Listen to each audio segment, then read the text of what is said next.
राधे राधे बंधुओं, बहुत स्वागत है आपका ज्योतिष धर्म चैनल पर। बंधुओं, इस वीडियो में हम आपको बताएंगे कन्या राशि और लग्न वालों का फरवरी माह कैसा रहेगा। साथ ही बताएंगे शुभ दिन और अशुभ दिन और वो बेहद खास उपाय जिनको करके आप अपने फरवरी माह को उत्तम फलदायी बना सकते हैं। बंधुओं, यदि आपने अब तक हमारा चैनल सब्सक्राइब नहीं किया तो आपसे करबद्ध निवेदन है कि आप चैनल को सब्सक्राइब करें, जिससे कि आपको ज्योतिष और धर्म से संबंधित सभी जानकारियां शास्त्र के मुताबिक मिल सके। तो आइए शुरू करते हैं कन्या राशि और लग्न वालों के लिए फरवरी माह की चर्चा। यदि ग्रहों की स्थिति देखी जाए तो ग्रहों की स्थिति कुछ इस तरह से कन्या राशि और लग्न वालों की फरवरी माह में रहेगी। कन्या राशि में पूरे महीने केतु विराजमान रहेंगे। वहीं आपके सप्तम भाव में राहु देवगुरु बृहस्पति की राशि मीन में संचरण करेंगे। 5 फरवरी से मंगल यहाँ पर मकर राशि में आ जाएंगे और शुक्र 11 फरवरी से मकर राशि में संचरण करेंगे पंचम भाव में। 13 फरवरी को सूर्य कन्या राशि में संचरण करेंगे। 20 फरवरी को बुध भी छठे भाव कुंभ राशि में संचरण करेंगे। तो बंधुओं, ग्रहों की स्थिति कुछ इस तरह से रहेगी। अब प्रत्येक भाव के अनुसार फरवरी माह के फलादेश की चर्चा करते हैं। सबसे पहले बात करते हैं प्रथम भाव की। यहाँ पर केतु विराजमान है कन्या राशि में, आपकी स्वयं की राशि में, और आपके प्रथम भाव का सीधा दृष्टि संबंध राहु से है। अब राहु और केतु दोनों ही आकस्मिक घटनाएं कराने वाले ग्रह हैं। मन पर आक्रमण करके मन को विचलित रखने वाले दोनों ही ग्रह हैं। तो इस महीने आप अपने मन की शांति को बना करके रखें। जल्दबाजी में पूरे महीने कोई भी निर्णय न लें। नौकरी में यदि परिवर्तन करना चाहते हैं तो सोच समझ करके परिवर्तन करें। व्यापार में पैसे का लेन देन सोच समझ करके करें। पैसे के लेन देन की रसीद या वाउचर अवश्य बनवा करके रखें। इस महीने यदि आर्थिक स्थिति की बात की जाए तो आपकी आर्थिक स्थिति में सुधार होगा। नौकरी और व्यापार में भी सफलताएं प्राप्त होंगी। नौकरी और व्यापार में जो रुकावटें पिछले महीने चली आ रही थी वो भी दूर होंगी। यानी कि प्रथम भाव के फल के अनुसार पूरे महीने का कंक्लूजन है कि आप जल्दबाजी में कोई निर्णय ना लें, मन की शांति को बना करके रखें, तो आपके लिए ये महीना शुभ फलदायी होगा। अब बंधुओं, बात करते हैं द्वितीय भाव की। द्वितीय भाव आपका धन का भाव है, आपकी वाणी का भाव है, आपके परिवार का भाव है। इस महीने आप अपनी वाणी की मधुरता से सारे काम बनाते जाएंगे। धन लाभ के अनेक अवसर इस महीने में आपके सामने आएंगे। यानी कि धन आगमन की जो स्थिति है बहुत अच्छी रहेगी। धन आगमन में वृद्धि होगी, लेकिन किसी से भी वाद विवाद की स्थिति से आपको बचकर के रहना होगा। परिवार की बात की जाए तो इस महीने कन्या राशि और लग्न वालों को परिवार का भी सहयोग प्राप्त होगा। बात करते हैं पराक्रम भाव की। पराक्रम के अधिपति आपके पंचम भाव में गोचर कर रहे हैं। पराक्रम में इस महीने आपके वृद्धि होगी। नौकरी में आपका प्रमोशन हो सकता है। नौकरी में वेतन वृद्धि भी हो सकती है। जो भी आप यात्राएं करेंगे छोटी छोटी, नौकरी या व्यापार से संबंधित, उन यात्राओं से भी आपको लाभ प्राप्त होगा। लेकिन भाई बहन और मित्रों के साथ कोई भी वाद विवाद की स्थिति है उससे बच करके रहें। छोटी छोटी बातों पर अपनी ईगो के कारण इनमें मन मुटाव नहीं आना चाहिए। अब बात करते हैं चतुर्थ भाव की। चतुर्थ के अधिपति देवगुरु बृहस्पति अष्टम भाव में संचरण कर रहे हैं। ये भाव, चौथा भाव, प्रॉपर्टी से संबंधित मामलों का भाव है, माता से संबंधित भाव है। यदि इस भाव की चर्चा करें, इस महीने यदि प्रॉपर्टी से संबंधित मामलों की बात करें तो पिछले कई महीनों से यदि कोई मामला आपका प्रॉपर्टी का लटका हुआ था वो इस महीने सुलझ जाएगा। नई प्रॉपर्टी और वाहन भी इस महीने आप खरीद सकते हैं। प्रॉपर्टी के खरीदने और बेचने से इस महीने आपको लाभ प्राप्त होगा। यदि माता के स्वास्थ्य की बात की जाए तो इस महीने माता के स्वास्थ्य में सुधार होगा। अब बंधुओं, बात करते हैं पंचम भाव की। पंचम भाव अचानक धन लाभ का भाव है, संतान का भाव है, प्रेम संबंधों का भाव है और विद्या का भाव है।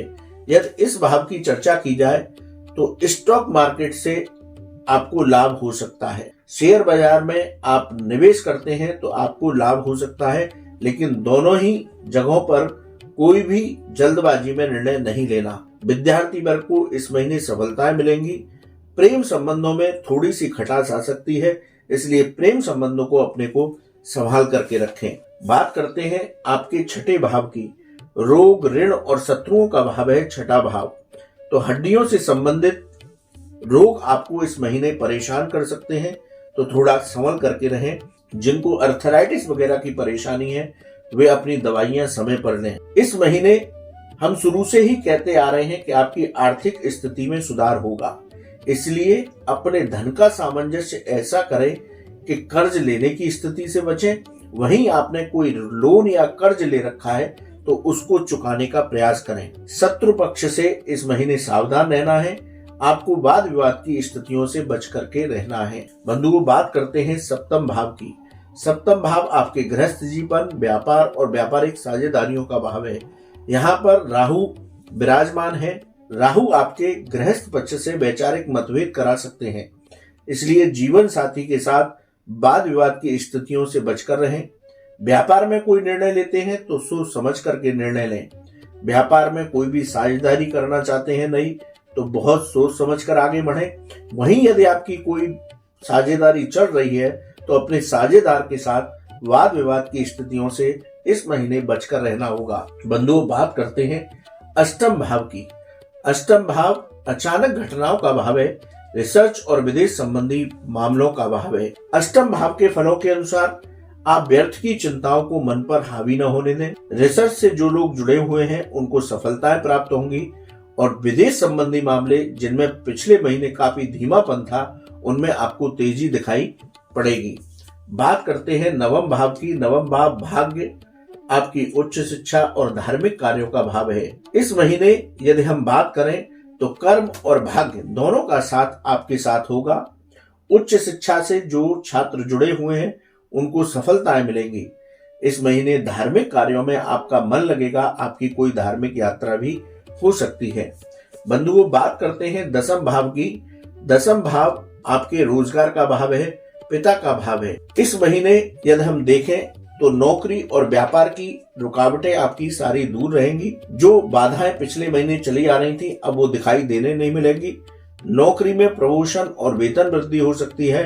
व्यापार में भी लाभ के अवसर प्राप्त होंगे। पिता के साथ संबंध मधुर होंगे, इसलिए पिताजी का प्रतिदिन चरण स्पर्श करके अपने कार्यस्थल की ओर प्रस्थान करें और उनकी बातों को भी अपने जीवन में शामिल करें। बंधुओं, बात करते हैं लाभ भाव की। यदि लाभ भाव की बात करें तो चारों ओर से आपको इस महीने लाभ होगा।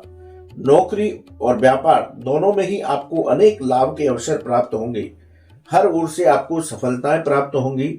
आपको इस महीने धन का आगमन भी अच्छा है और लाभ की स्थितियां भी अच्छी हैं। बात करते हैं द्वादश भाव की। द्वादश भाव आपके खर्चों का भाव है। आपके कोर्ट कचहरी और विदेश संबंधी मामलों का भाव है। इस महीने आपकी अवाक अच्छी है, लेकिन आकस्मिक खर्चे सामने आ सकते हैं, इसलिए खर्चों पर नियंत्रण रख करके चलें। अनिद्रता जैसी स्थिति से बचने का प्रयास करें। विदेश संबंधी मामलों से लाभ होगा। कोर्ट कचहरी का यदि कोई आपका विवाद चल रहा है तो इस महीने आपको उसमें सफलता प्राप्त होगी। तो बंधुओं, प्रत्येक भाव के अनुसार हमने कन्या राशि और लग्न वालों के फरवरी माह के राशिफल की चर्चा की। अब बात करते हैं शुभ दिनों की। इस महीने की 1, 3, 5, 12, 17, 22, 27 और 28 ये तारीखें शुभ रहेंगी। इनमें आप अपने विशेष कार्य कर सकते हैं। वहीं अशुभ तारीखों की बात की जाए तो इस महीने 6, 7, 14, 15, 24 और 25 ये अशुभ तारीखें रहेंगी। इनमें थोड़ा संभल करके रहें। नौकरी का इंटरव्यू देने जा रहे हैं तो बहुत आत्मविश्वास को बना करके इंटरव्यू दें। व्यापार में पैसे का लेन देन सावधानी पूर्वक करें। वाहन सावधानी पूर्वक चलाएं।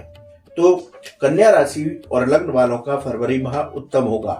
अब बात करते हैं खास उपाय की। कन्या राशि और लग्न वाले गणेश जी का पूजन करें, भगवान कृष्ण के मंत्रों का जप करें और गाय को हरा चारा खिलाएं।